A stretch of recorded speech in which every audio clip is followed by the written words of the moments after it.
Seminario de Actualización de Ginecología y Obstetricia. Hola, bienvenidos al Seminario de Actualización de Ginecología y Obstetricia del Instituto Nacional de Perinatología. Soy la doctora Rosa Gabriela Hernández Cruz. El día de hoy presentamos el tema Síndrome genitourinario, impartido por la doctora Jocelyn Almada Valderrama.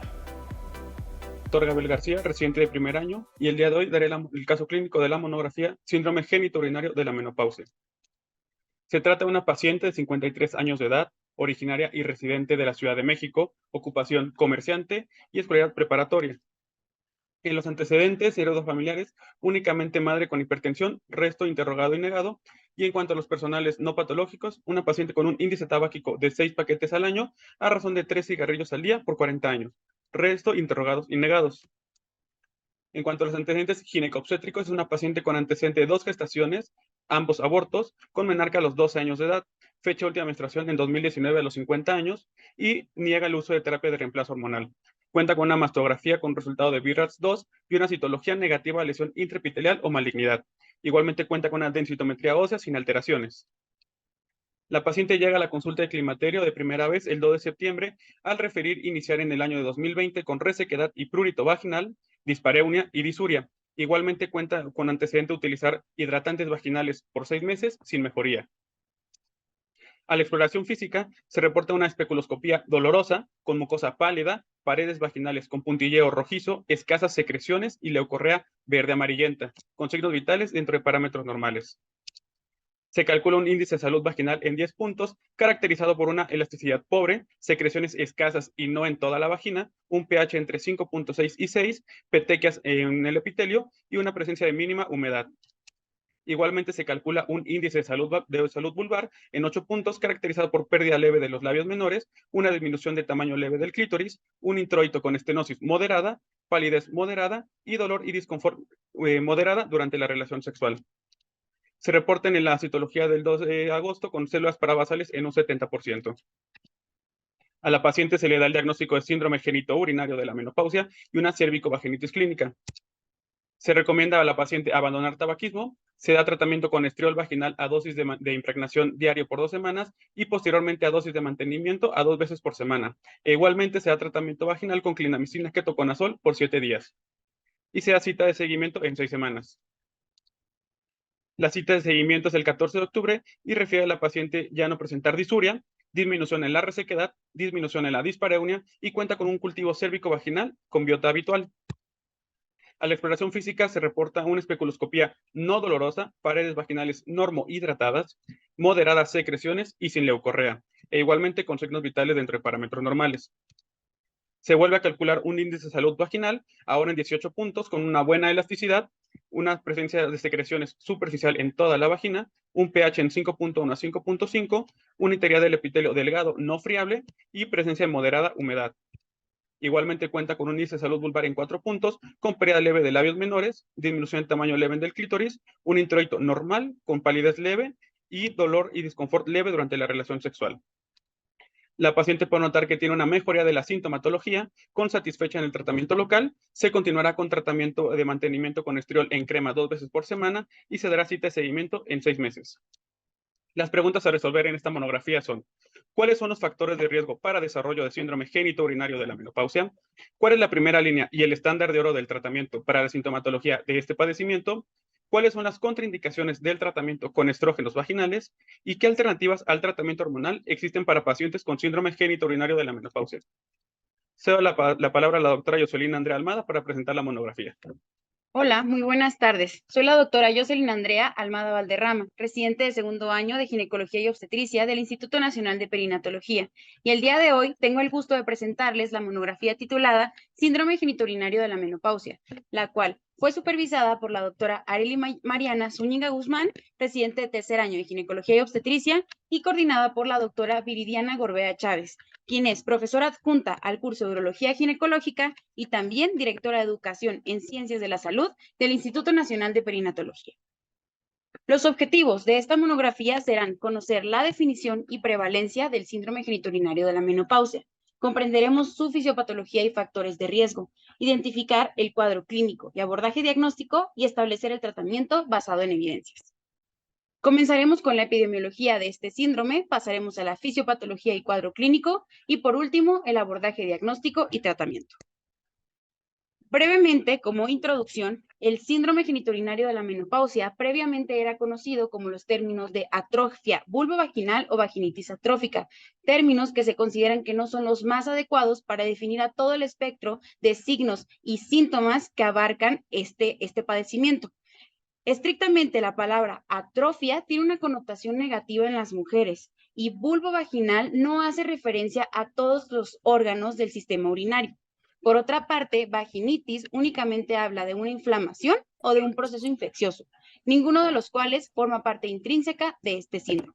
Por esto, en el año 2014, formaron un consenso la Sociedad Norteamericana de la Menopausia y la Sociedad Internacional por la Salud Sexual de la Mujer, donde fusionaron estos términos y llegaron a unificar uno nuevo, el cual fue síndrome genitourinario de la menopausia. Este lo definieron como aquel conjunto de signos y síntomas asociados a una disminución principalmente de estrógenos, pero también de otros esteroides, que se relacionan con cambios tanto en labios mayores y menores, clítoris, vestíbulo, introito, vagina, uretra y vejiga. Este síndrome incluye, pero no está limitado a síntomas genitales, urinarios y sexuales. Genitales como resequedad vaginal, irritación, prurito vaginal o descarga, urinarios como urgencia o frecuencia urinaria, disuria, nocturia o infecciones urinarias de repetición y sexuales, como dispareunia, falta de lubricación, sangrado postcoital e insatisfacción sexual. Las mujeres pueden presentar ya sea alguno o todos los síntomas antes mencionados, los cuales deben de ser molestos y no deben de ser explicados por alguna otra causa. Pasando a la epidemiología, en México la menopausia se estima que se presenta en las mujeres mexicanas aproximadamente a los 47 años de edad. Según el INEGI, en el año 2020, la cantidad de mujeres mexicanas mayores de 45 años o más eran más de 15 millones y se espera que este número aumente progresivamente con el paso de los años, de forma que para el año 2035, 1 de cada 3 mujeres se encontrará cursando la etapa del climaterio o menopausia. Y para el año 2050, el 22% de la población tendrá más de 60 años. Hablando específicamente de la prevalencia a nivel mundial, esta varía desde el 27 al 84%. En pacientes premenopáusicas se estima una prevalencia del 15%. Lo que está bien establecido es que esta prevalencia aumenta considerablemente dependiendo del año en el cual nos encontremos de la menopausia, siendo esta al primer año del 21% y al sexto año de la menopausia esta aumenta hasta en un 84%. Es importante mencionar que a diferencia de los síntomas vasomotores que se presentan en la menopausia, los cuales tienen un pico y después comienzan a descender, los síntomas vulvares y vaginales de este síndrome no siguen este patrón, teniendo un aumento progresivo a lo largo de los años. Este fue un estudio publicado el año pasado con el único objetivo de conocer la prevalencia actual del síndrome genitourinario de la menopausia. Se incluyeron 27 estudios con mujeres posmenopáusicas con este síndrome o mayores de 40 años. Y lo que se reportó, en resumen, fue que hasta el 80% de las pacientes presentaban al menos un síntoma asociado a este síndrome, siendo el principal la resequedad vaginal y en segundo lugar la dispareunia.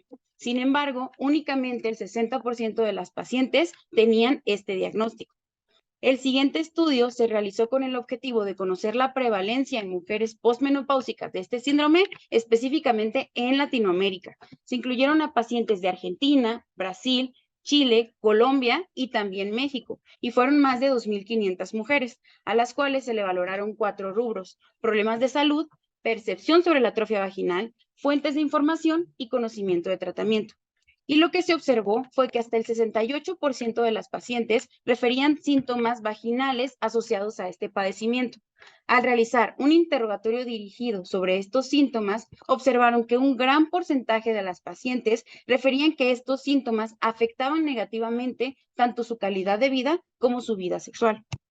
Lo anterior es un punto muy importante, ya que en diferentes estudios se han reportado que estos síntomas tienen un impacto negativo en la calidad de vida de las mujeres, siendo este hasta el 80%. El 75% de las mujeres refieren también un impacto negativo en su vida sexual. Un 68% se siente menos atractiva.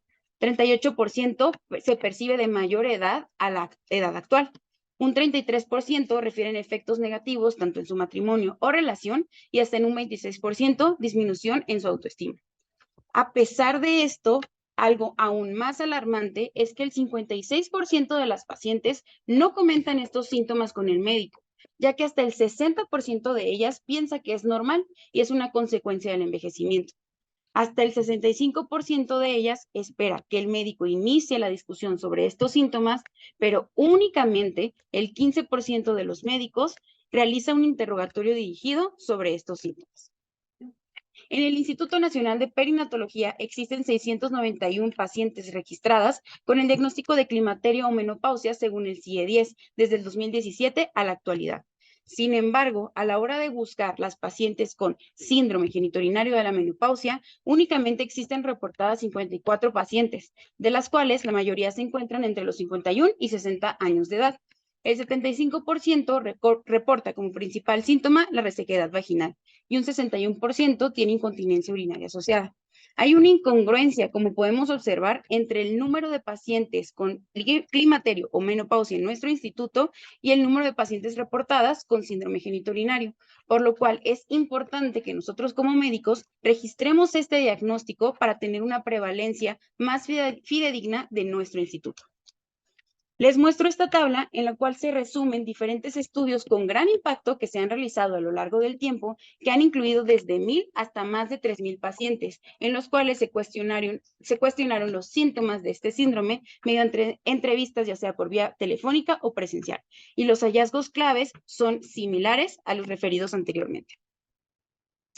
Para pasar a la fisiopatología de esta enfermedad, debemos recordar un poco la embriología. Durante el desarrollo embrionario de las mujeres, tanto el seno urogenital como el nodo sinovaginal conformará al vestibo de la vagina, al tercio inferior de esta, la vejiga, trígono vesical y uretra, mientras que los conductos mullerianos fusionados conformarán al útero y a las 2/3 partes superiores de la vagina. Con esto podemos comprender que tantos tejidos vulvares, vaginales y urinarios tienen el mismo origen embriológico rico en receptores estrogénicos. Estos receptores existen de dos tipos, alfa o beta. Los receptores alfa se han descrito que se encuentran en tejidos de mujeres tanto pre como posmenopáusicas, mientras que los receptores beta únicamente se conocen en mujeres premenopáusicas.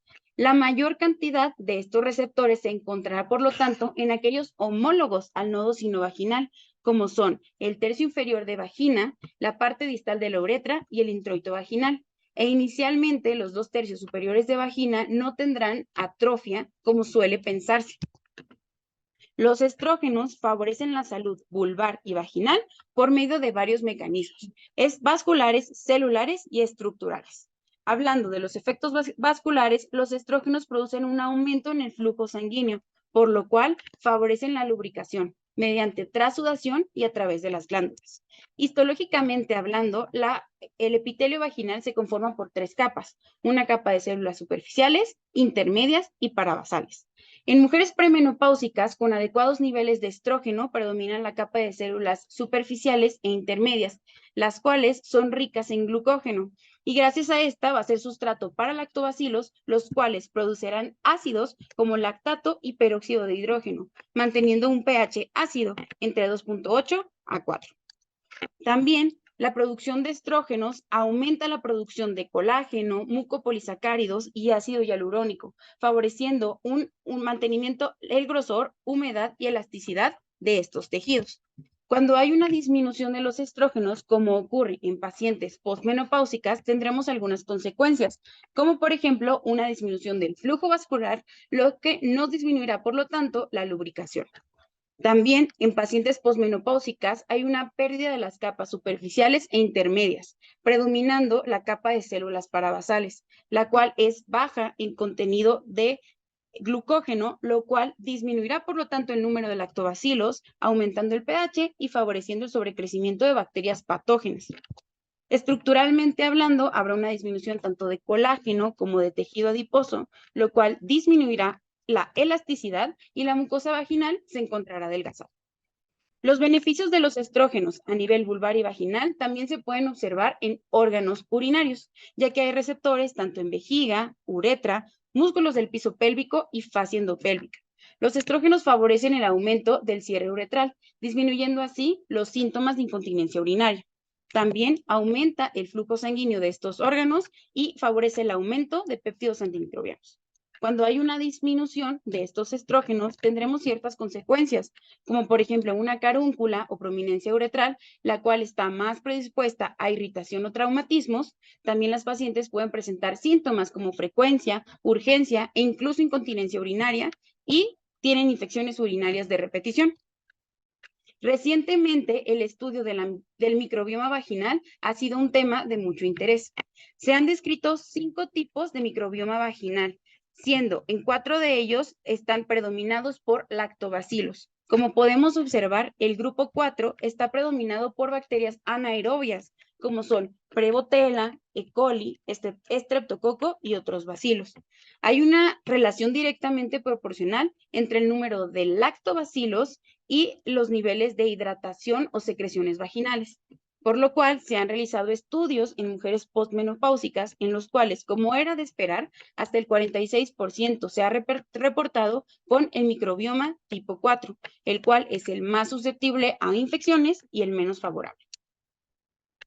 Pasando a los factores de riesgo, no existen estudios que publiquen alguna medida de asociación como factor de riesgo para desarrollar este síndrome. Sin embargo, se conocen algunos que ya están bien establecidos. El principal de estos es la presencia de menopausia, pero también algunos otros que pueden empeorar sus síntomas, como la abstinencia sexual o la ausencia de parto vaginal, y algunos otros factores modificables como el tabaquismo, alcoholismo y sedentarismo.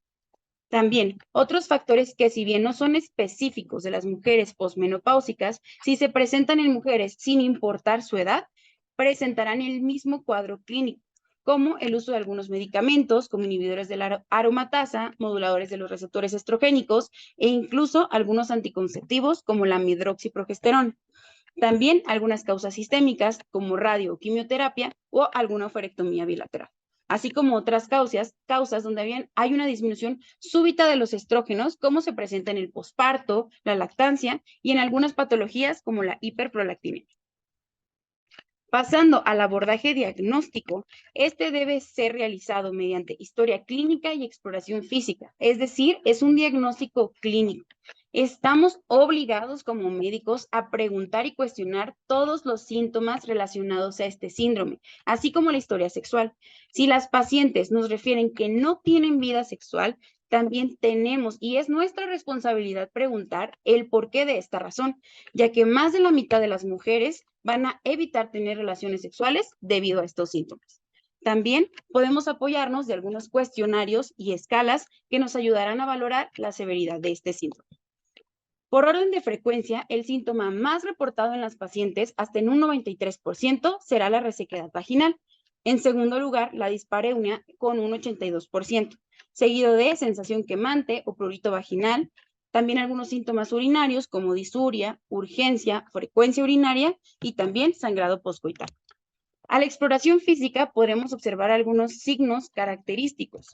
En vagina podremos observar una disminución de las secreciones vaginales hasta en un 93% de las pacientes, pérdida de rugosidades vaginales y palidez de la mucosa.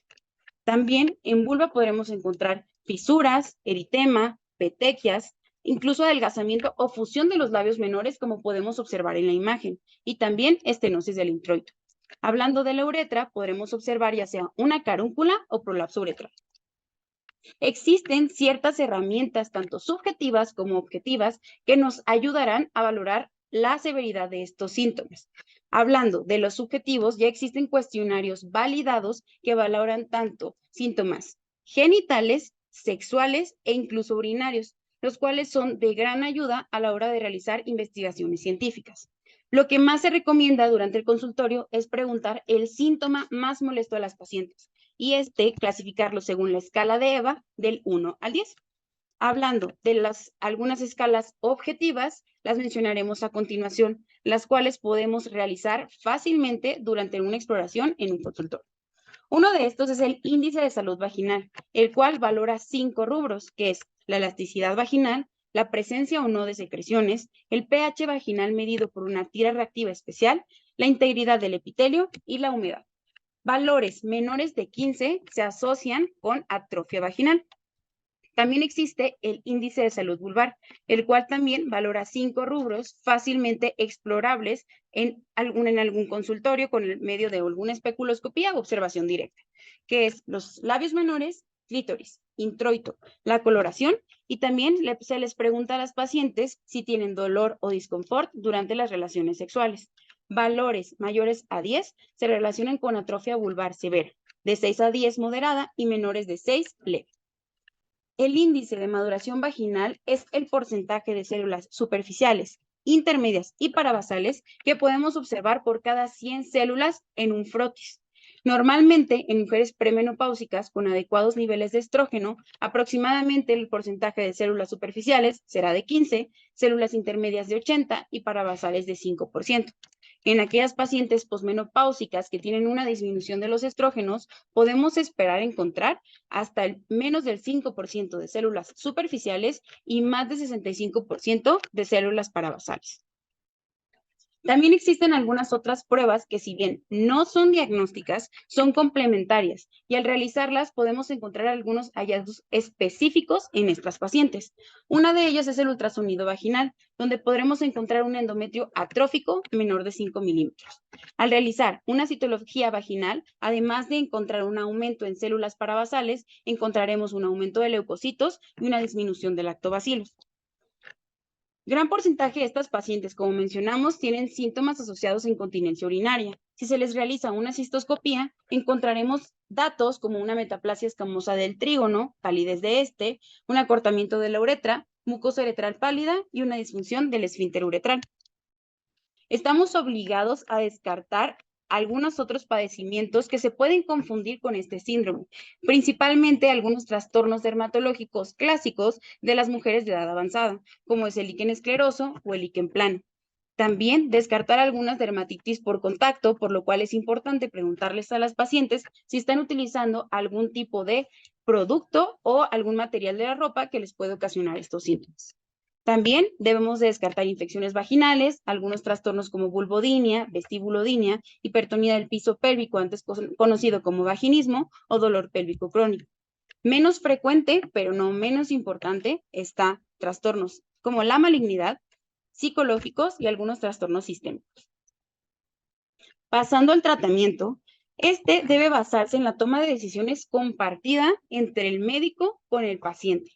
Primeramente debemos de realizar un adecuado reconocimiento de este padecimiento, y el objetivo de este debe de basarse en el impacto de los síntomas que tienen las pacientes, el grado de angustia asociado a ellos, las necesidades personales y sexuales de cada mujer, lo que es la espera de cumplimiento de tratamiento en cada una de ellas, así como los posibles efectos adversos.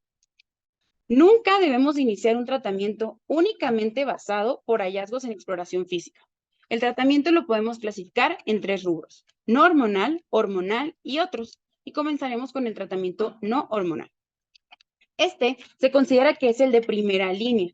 Debemos de tener conversaciones abiertas con las pacientes sobre su sexualidad y favorecer la confianza para seguirla discutiendo, ya que el inicio de tratamiento es mediante modificaciones en el estilo de vida.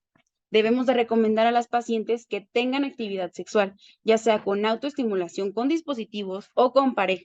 Si las pacientes llevan un periodo largo de inactividad sexual, se les puede sugerir el uso de dilatadores vaginales. Con todo esto, hay un aumento de la vascularidad, aumento por lo tanto de lubricación y de la elasticidad de los tejidos vaginales. También la fisioterapia del piso pélvico ayuda a aumentar y favorecer el tono, fuerza y relajación muscular de los músculos del piso pélvico. Dentro del tratamiento de primera línea también se encuentran tanto los lubricantes e hidratantes vaginales, los cuales se recomiendan principalmente en síntomas leves a moderados, principalmente resequedad vaginal o dispareunia. Los lubricantes existen a base de agua, aceite o silicón, y su mecanismo de acción es mediante la reducción de fricción durante las relaciones sexuales, evitando así traumatismos o síntomas como dispareunia. por lo cual se recomienda que su uso sea previo a cada relación sexual, a diferencia de los hidratantes, los cuales por su naturaleza bioadhesiva forman una capa en vagina cuyo fin es la de reemplazar las secreciones vaginales. Se debe de recomendar a las pacientes que tengan un uso regular de estos hidratantes de 2 a 3 veces por semana. A la hora de recomendar alguno de estos productos a las pacientes, tenemos que dar ejemplos específicos. Les menciono y les muestro los que podemos encontrar en México. No hay algún estudio donde mencionen que algún lubricante o hidratante que tenga beneficios sobre otro, por lo cual se le puede recomendar a la paciente que use el que más prefiera ella, dependiendo de costos o alguna otra preferencia. Todos estos productos pueden tener algunos ingredientes que alteren su osmolaridad, y osmolaridades altas pueden producir irritación a los tejidos de estas mujeres, por lo cual la Organización Mundial de la Salud recomienda que estos productos tengan una osmolaridad menor de 380 miliosmoles. Sin embargo, esto es poco reproducible en la actualidad, por lo cual el límite superior de la osmolaridad está en 1200. Como podemos observar en el siguiente gráfico, la gran mayoría de tanto hidratantes como lubricantes vaginales sobrepasan incluso el límite recomendado por la OMS de la osmolaridad. Ahora bien, pasamos al tratamiento hormonal, en el cual comenzaremos con los estrógenos tópicos. Estos se consideran el estándar de oro de tratamiento de síndrome genitourinario de la menopausia. Su mecanismo de acción en los síntomas genitales es mediante el restablecimiento del pH vaginal ácido, ya que aumentan los lactobacilos, mejorando así el microbioma vaginal, aumentando las secreciones vaginales y así mejora el índice de maduración vaginal y promueve un adecuado engrosamiento epitelial. Se ha reportado hasta en un 90% mejoría subjetiva de los síntomas con los estrógenos vaginales y por lo tanto son los medicamentos más aceptados. Existe evidencia desde hace ya bastante tiempo de la eficacia de los estrógenos locales para tratamiento de este padecimiento. Les presento esta revisión Cochrane que incluyó a 30 estudios con más de 6,000 mujeres en las cuales se compararon diversas preparaciones estrogénicas versus placebo. Y lo que se observó fue que tanto los estrógenos en crema, los estrógenos en tabletas vaginales y el anillo con estrógenos mostraron beneficio estadísticamente significativo a comparación del placebo. Con respecto a los síntomas urinarios, estos, como ya se mencionó anteriormente, aumentan el número de vasos periuretrales y del cuello vesical, también disminuyen la frecuencia y amplitud de las contracciones del detrusor, por lo cual mejoran la incontinencia urinaria y también disminuyen la incidencia de infecciones urinarias recurrentes. Se considera que en mujeres que presentan tanto síntomas vulvares y vaginales, así como urinarios, iniciemos estrógenos locales. Si pasan 3 meses posterior al tratamiento y los síntomas urinarios persisten, estamos obligados a buscar alguna otra causa o agregar alguna otra terapia. No existen artículos recientes sobre el uso de estrógenos locales en incontinencia urinaria. Sin embargo, uno de los de mayor impacto que existen es esta revisión Cochrane, el cual incluyó a 34 estudios con más de 19,900 mujeres con el objetivo de evaluar a los estrógenos locales y sistémicos para el tratamiento de incontinencia urinaria. Lo que se observó es que la administración local de estrógenos mejoraba la incontinencia de forma significativa, hasta en un 74%. Sin embargo, la administración de estrógenos por vía sistémica empeora estos síntomas, por lo cual no están recomendados la vía oral o sistémica para tratamiento de incontinencia urinaria. Ahora, hablando de las infecciones urinarias de repetición, les presento este ensayo aleatorizado, simple ciego, multicéntrico, que incluyó a 35 mujeres con el fin de comparar la eficacia de los estrógenos vaginales versus el placebo para prevenir infecciones urinarias de repetición, definidas como 2 infecciones en 6 meses o 3 infecciones en 1 año. Lo que se observó fue que a los 6 meses hubo una disminución de infecciones de vías urinarias de repetición estadísticamente significativa en el grupo de usuarias de estrógenos vaginales. Y cuando se subdividieron estos grupos, observaron que la prevalencia en las mujeres previo al tratamiento usuarias de estrógeno fue muchísimo menor al término del tratamiento, por lo cual los estrógenos vaginales pueden ayudar en la prevención de las infecciones urinarias de repetición. Algunos otros beneficios de los estrógenos locales, a diferencia de otros fármacos, es que tienen una mínima absorción sistémica. por lo cual los niveles séricos de estrógenos no aumentan más allá de lo basal en mujeres posmenopáusicas. Tienen una ausencia de metabolismo hepático, por lo cual su efecto protrombótico será mínimo e incluso nulo, y no es necesario agregar alguna progestina, ya que no tiene efecto alguno sobre el endometrio.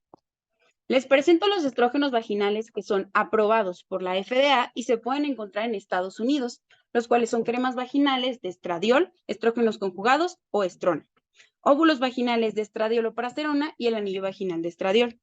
Sin embargo, en México únicamente contamos con las siguientes preparaciones, que son los estrógenos conjugados en crema, el estriol en crema u óvulos vaginales y el promestrieno también en crema u óvulos vaginales.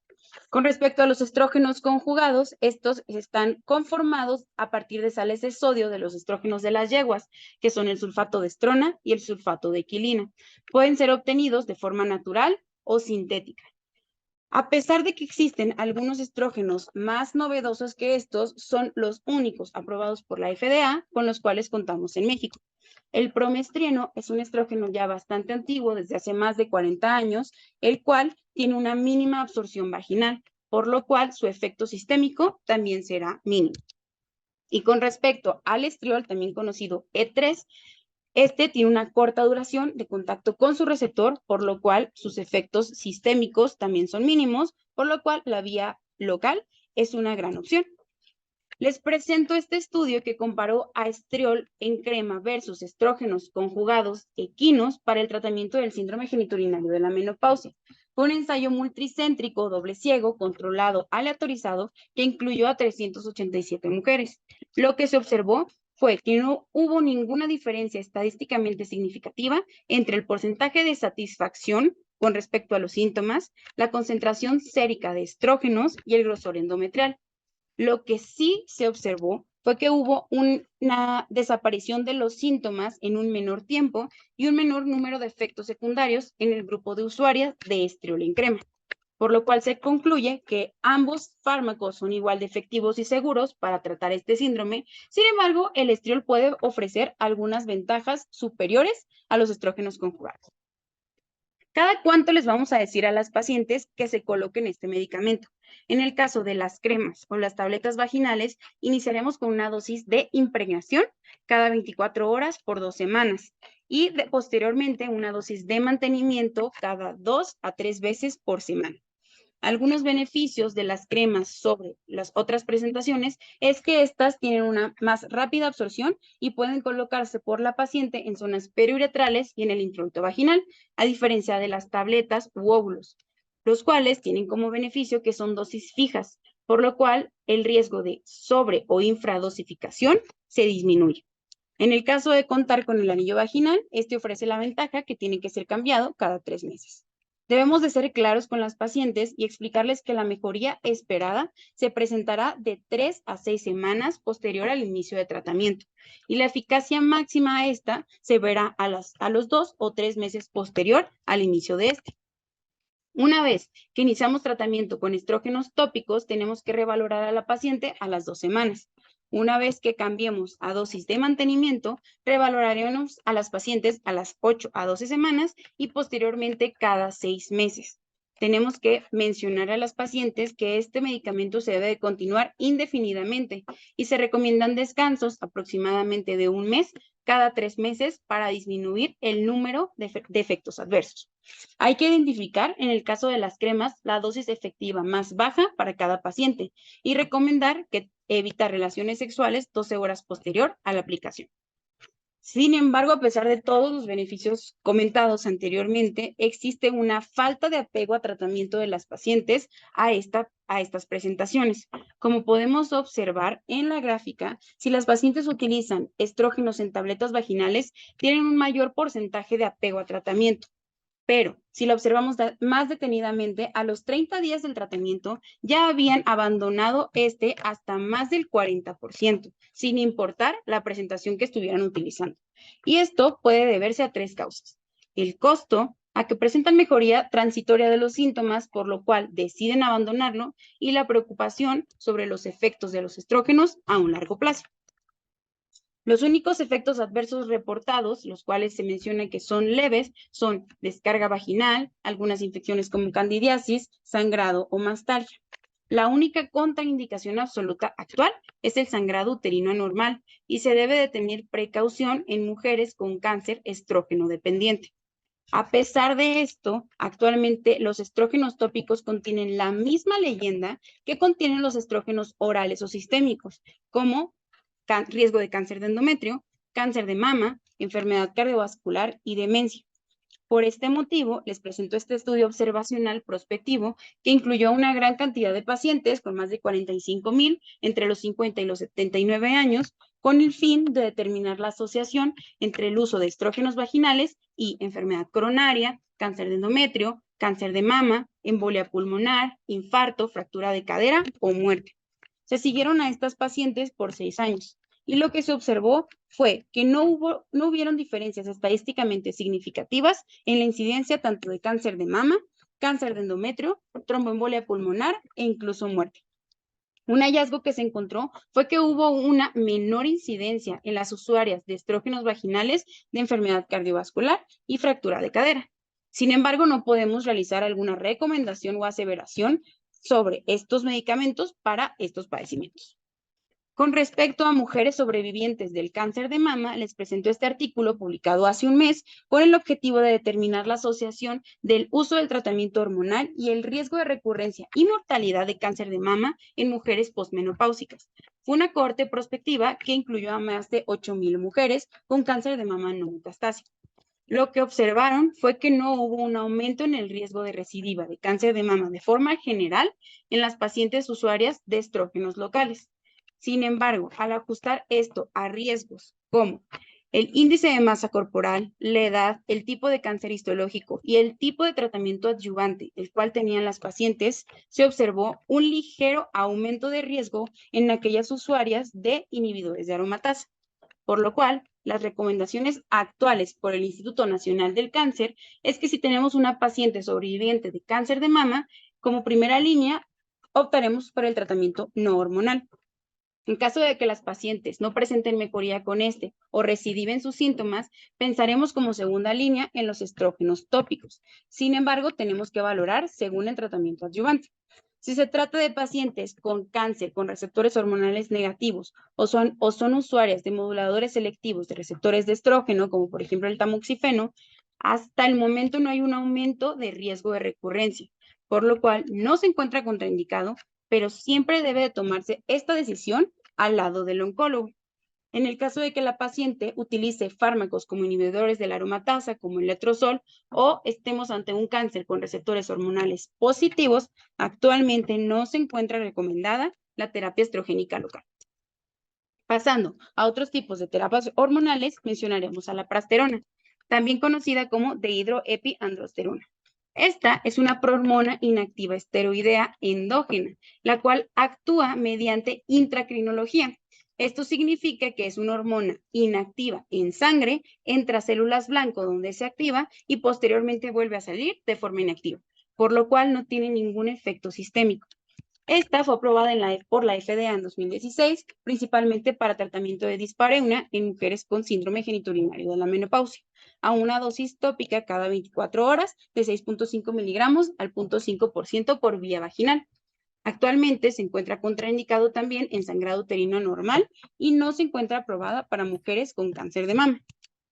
Este fue un ensayo clínico aleatorizado, doble ciego prospectivo, con el objetivo de evaluar los beneficios de la prasterona vaginal en los síntomas más frecuentes del síndrome genitourinario de la menopausia.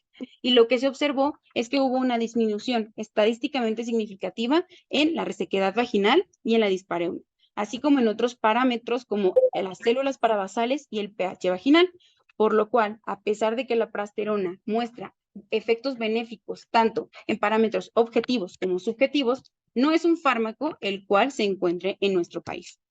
Pasando al ospemifeno, este es un modulador selectivo de los receptores estrogénicos, el cual tiene un efecto proestrogénico en vulva y vagina y no tiene ningún efecto en mama o en el endometrio. Fue aprobado por la FDA como tratamiento para dispareunia, para este síndrome, al igual que la prasterona, Y el beneficio de este fármaco, a diferencia de otros, es que son tabletas vía oral, por lo cual es una opción para aquellas pacientes que prefieren esta vía. Algunos efectos adversos, los cuales se han descrito, son bochornos, descarga vaginal o espasmos musculares, y actualmente, al igual que la prasterona, no existe evidencia suficiente sobre cáncer de mama. Este es un estudio observacional prospectivo unicéntrico que incluyó a 95 pacientes, con el fin de evaluar la mejoría de los síntomas de atrofia vulvovaginal en estas mujeres. Lo que se observó fue que hubo una mejoría estadísticamente significativa en el índice de maduración vaginal, el cual se mantuvo hasta los 12 meses de seguimiento, y no hubo una diferencia en el grosor endometrial ni en la mastografía posterior a 12 meses. Por lo cual, el ospemifeno es un medicamento seguro y eficaz, pero al igual que el medicamento anteriormente descrito, no lo contamos en México.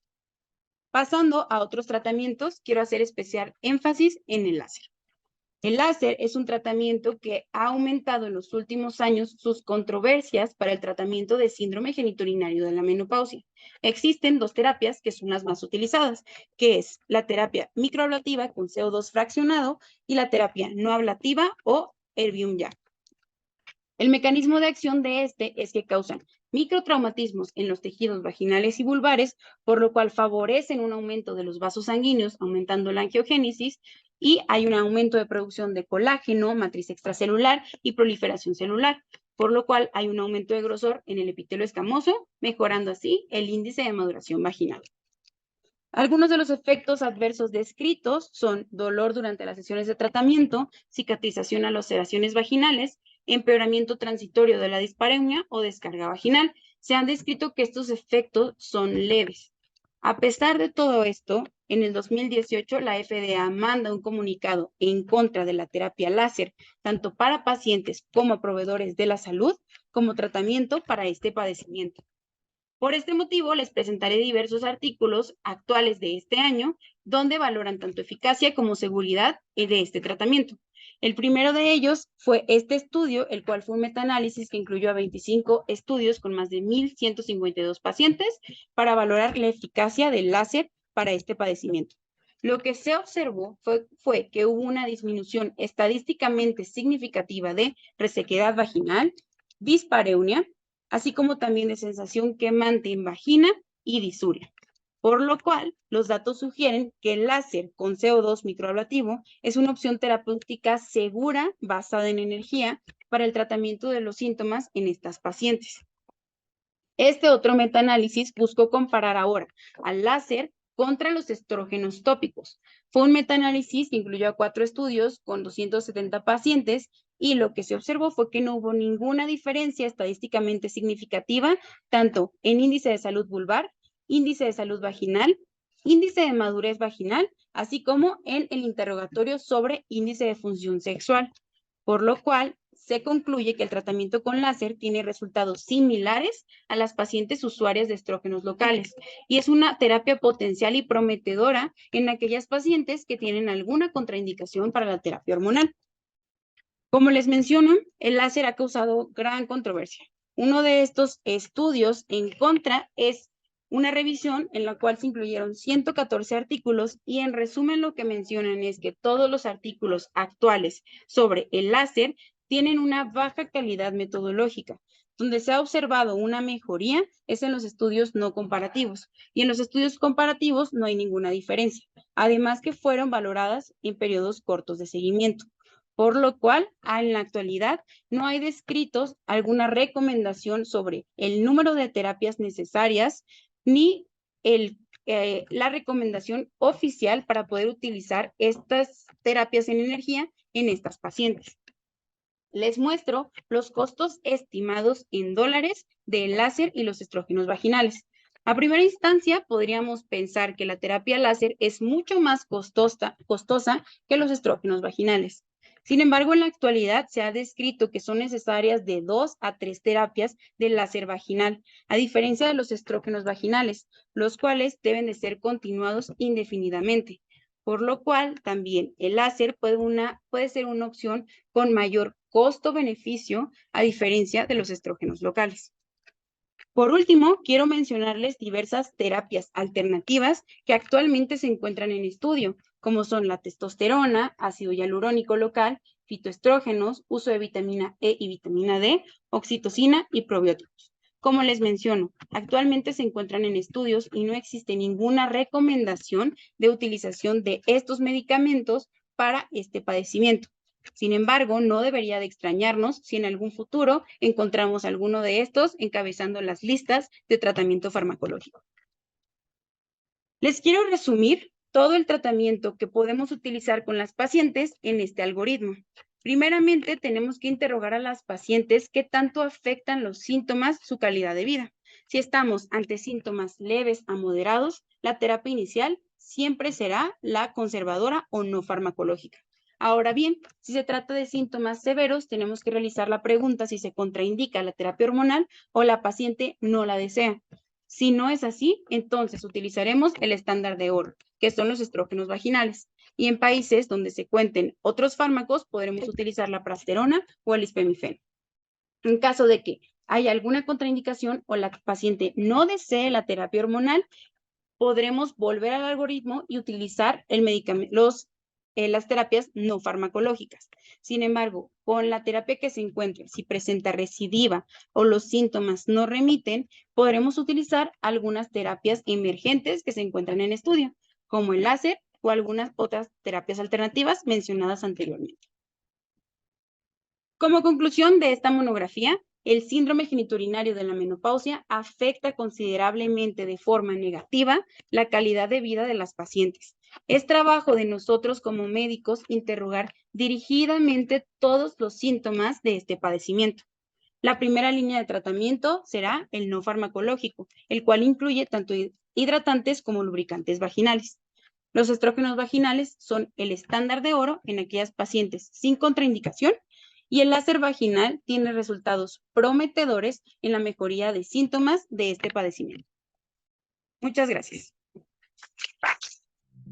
Agradecemos a la doctora por su excelente participación y los esperamos para nuestro próximo seminario. Instituto Nacional de Perinatología, Ética y Humanismo.